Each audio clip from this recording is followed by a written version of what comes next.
Hi, I'm Mary Jo. I have a ministry that I call Hidden Hope. And if you have not watched any of the other videos, I've got more videos on my channel. And my Hidden Hope has been in my artwork. I'm an artist, and I have been an artist since I was a child. And I went through art school and became a graphic designer back in the late 70s through the 80s, through most of the 90s. And the computer world kind of frazzled me, threw me off my feet, and I got back into making things with my hands. I started out with jewelry and expanded out into painting. I was painting more on the realism side with acrylics. And then in 2006, I began a healing journey, and that healing journey brought me to acrylic painting. So, what I'm doing with these videos is sharing my personal story about complex trauma. And while I'm sharing my story and a lot about just feelings and symptoms, I like to share the work that I worked on during that period of time, because through it, I found hope. And my work is very layered. I'm doing kind of something different now, but for a good 10 years, my work was very, very heavy, very highly textured, with a lot of found objects, broken things, rusty. The rustier or the more scratched up, the better. I'm into all the rustic stuff. I love it. I still love it. I just don't use it as often. It's pretty laborious work. It takes a long time, and I'm in a place now where I'm doing more freestyle, intuitive, lighter painting with acrylics and other types of mixed media. So, what I want to talk about today is fear and anxiety. I still deal with those two, and anxiety usually comes from fear for me. Um, I was diagnosed with general anxiety disorder probably about 10 years ago. I've had it longer than that, I'm sure.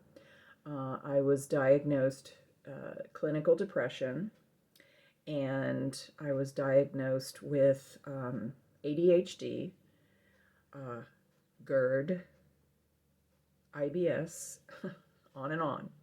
Now, all of these things are not unusual for someone who has been dealing with complex trauma.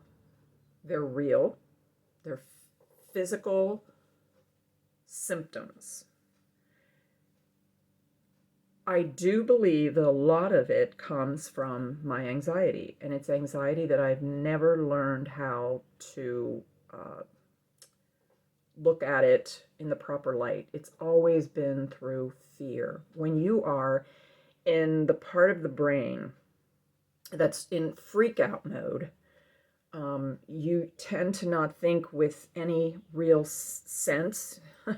You're not rational. You're thinking with the part of the brain that goes to the, as you hear a lot of people talk about, the fight, flight, or freeze syndrome, where it's your natural born instincts that kick in. It's a great thing to have, because what it does is it helps us in times of real emergency so that we can quickly move and not stay in a frozen place. Unfortunately, a lot of people through complex trauma growing up, when they have something traumatic happen to them as a child, sadly, you become anxious in a normal state. Anxiety becomes something you feel almost all the time. That's how it was for me, and I'm still like that. Although I'm finding more moments now. I'm finding more moments to calm down. Right now, my mind is going, don't forget to say this, don't forget. So that brings on anxiety. And then what happens is my brain shifts around and goes all over the place. So focus is a big thing that's hard for me.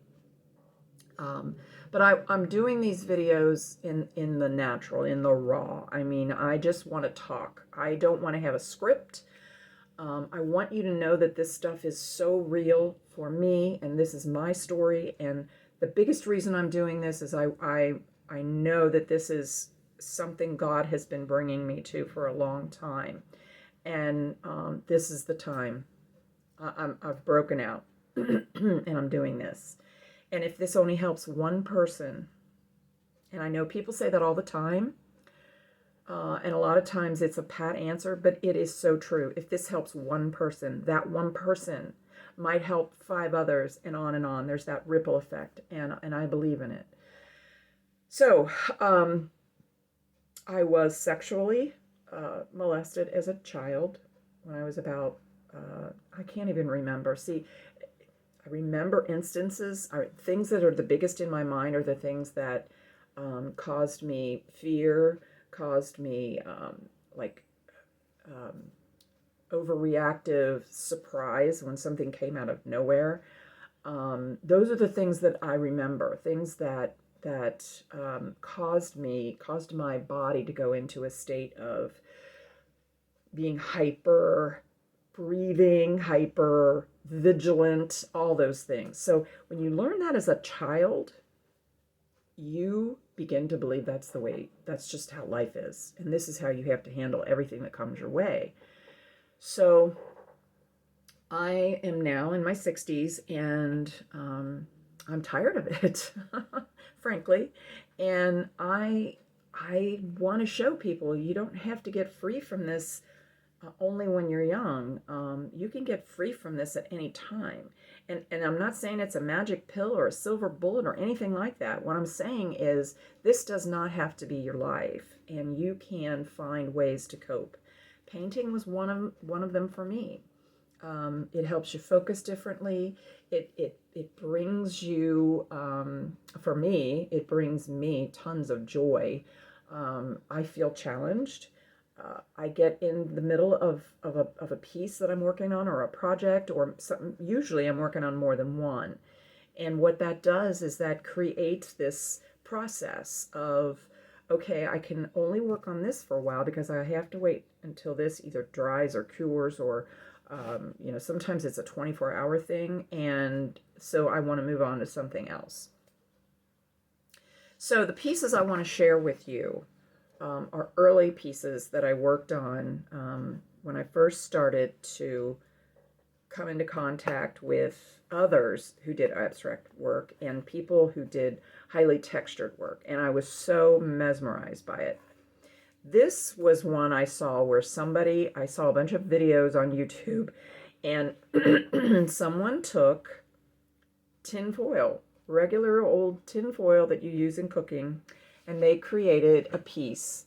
And they took tin foil and they scrunched it up, and then they adhered it to their canvas, and through a process of using different types of substances like alcohol, mineral spirits, something that helps take down or take off any kind of oils that might be there. Sanding, usually if you have a shiny substrate, or something that you're trying to paint on is shiny, and you want to put another layer of paint on, or you want to put varnish on, you want to rough it up. So there's all kinds of things that you do where you prepare this and get this piece ready. First thing I do is take my foil and I start to lay it down on the piece. This is just a small 6 by 6 inches by 6 inches piece. And I just took it and I laid it on, and I kind of got a visual of how I wanted the all of the detail and the texture, how I wanted it to form across the canvas. And then as I was doing that, I had this little tiny face here, and it was made from paper clay. And then I had an old screen that was in our front door, and I cut it out, and I worked with different types of adhesives, and I placed it in there. And then I started working with my paints on top of it. And this is very small, but I think I worked on this for, if I would have done it back to back to back to back to back, it probably would have taken me close to a week. Um, the reason I'm bringing all of that up is there's a process to it. There's different stages of it. There's times when I'm working on a piece of art where it gets frustrating because I want it to be over. Some of the joy isn't there because it's the parts like the ugly stages when you haven't gotten to the color. Or sometimes you're working with different textures or substances that don't take paint very well. And you have to, if you don't already know what it is that you need to apply to it, you have to figure that out. It mirrors the process of healing. There's layers. There's periods of time that are really hard. There's periods of time that you just want to be over. You just don't want to do it anymore. You're done with it. And then there comes the period of time where you can look at it and say, okay, if I hadn't been patient with this, if I hadn't waited for this area to dry and this area to dry, I couldn't have gotten to the point where I can start applying the stuff, the paint, the toppings, whatever I'm adding to it to make it look interesting. I used a lot of metallic paints as well, gold and bronze, coppers. I added a lot of teal because I wanted to have a weathered effect. And then in the very end, you apply varnish, a type of varnish, whether you want it to be a matte varnish or a shiny varnish or a satin finish to help protect it. But all of this takes time. And this artwork that I did has helped me understand that good things can come. That's my dog. And I had a feeling you might start barking, so I'm going to keep going. Good things can come from things that are difficult. They really can. And if you just stick with them and you have patience, and even if you're in a period of time where you don't like what's happening, leave it, walk away, but come back. And that's like counseling or healing of any kind. If you're working out in a journal and you're trying to get some feelings and emotions, sometimes you just have to push it away and stop and come back to it later. This is another piece I called Fields of Fear. This is 8 inches by 8 inches. This happens to not be canvas. This is a wooden panel. And it's exactly the same technique of deciding on, color placement, the color palette, the items. In this case, I used a lot of old buttons and old, like this is the bottom of a snap. This is a washer. This is a nut. Over here is an old piece of jewelry. And then there's a button on top of it. This is old lace. And this is a big white plastic button. And then inside I layered it with this really, really old matte finish button. It's a button, it's metal, and it's really, it's pretty old. And so it's all just, you can hear it. Anyway, I love texture. So this was the same process. This was a process. And this one actually changed. It started out without anything on it as far as actual pieces. It was just paint for a long time. And I just kept looking at it and it just didn't feel finished. And I can't tell you why or what, but I kept going back to it. And so I did. I went back to it and this was finally completed. Let's see if I signed it. I did sign it. I finished it in 2018. But it was started in 2000, I'm going to say 9 or 10. So this piece sat around for a long time. So again, mirroring that, there are things that are going on up here that happened to us maybe a long time ago. And we're just now addressing it. So it may lay around for a long time before we finally get to that place where we can look at it head on and we can do what we need to do in order to move it through.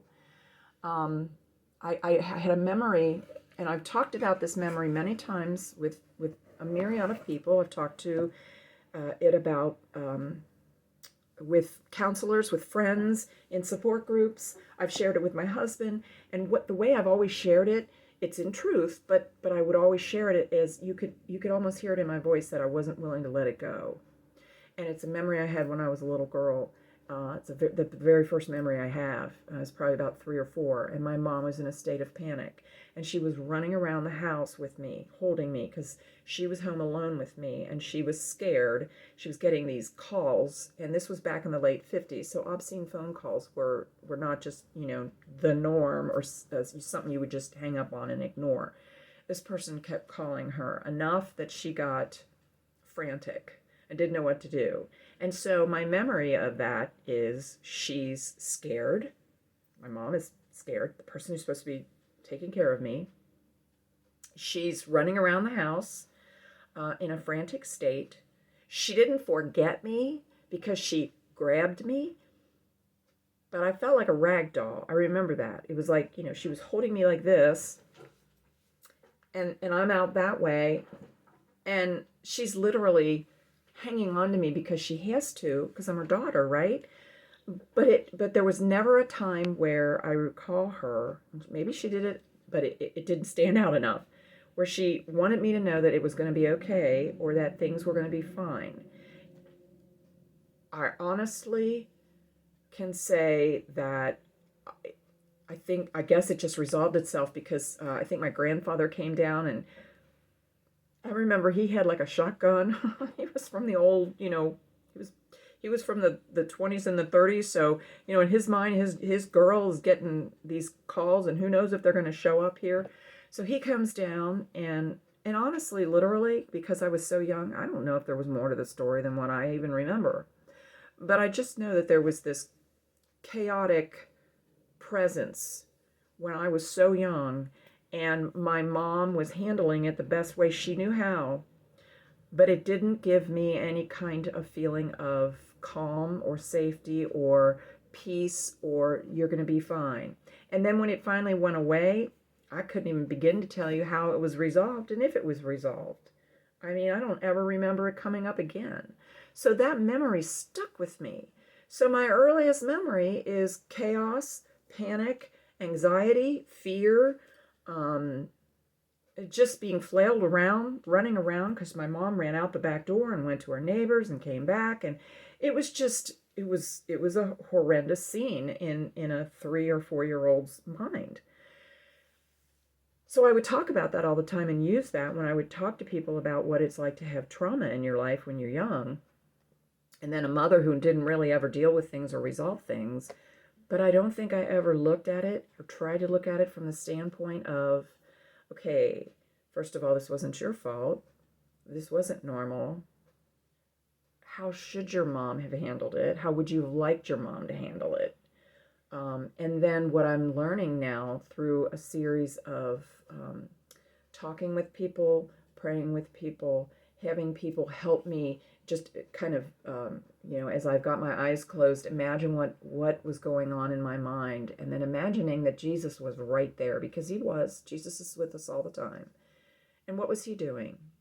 And knowing who he is now, understanding the type of a man that Jesus was and is, he was there to calm me. He was there to say it's okay. And there was a presence there, and I wasn't aware of it, but he was there.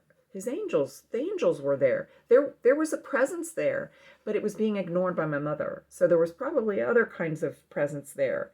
But this one was there for me specifically. And I'm able to kind of see that now through deep prayer and time alone with God. And he can let me know that that's something I can let go of, that I don't have to hang on to that anymore. Just like when I get done with a piece, I'm done. Now I can hang it on the wall, or someone can purchase it, or I can put it somewhere or just take it out every now and then and look at it and remember what I was doing at that time, and that I completed it, and that I protected it with varnish. And it's beautiful. It's something that I think is, this might not be your cup of tea, but for people who like highly textured abstracts, this is something that a lot of people like because of the intricacies and the colors, and it's just so without going on and on and on, and now my dog's going to start talking again. That's George. I just want to say that, these are things we don't have to hang on to. Yes, they were a part of our life and they helped form how we saw things growing up, but they weren't our fault. We learned something wrong. And if you learn something wrong, you can relearn it at any stage of your life the right way. And that means that you don't have to look at everything in fear as if everything is going to hurt you or kill you or cause you to want to hide, because that's what I've done a lot in my life. And so with that, I'm going to go ahead and jump off of here. But I really appreciate anyone that comes on here and listens to these. And I'm just very thankful that I'm at a stage in my life now where I'm able to share these things in a way that I hope helps other people, that I hope gives others hope to know that this is not the ending, that the fear and anxiety and all the ways, the wrong colored ways that we look at life, that's not the ending. So just know you're not alone. And I'm Mary Jo Stoutberg, complex trauma survivor and becoming a thriver. So take care.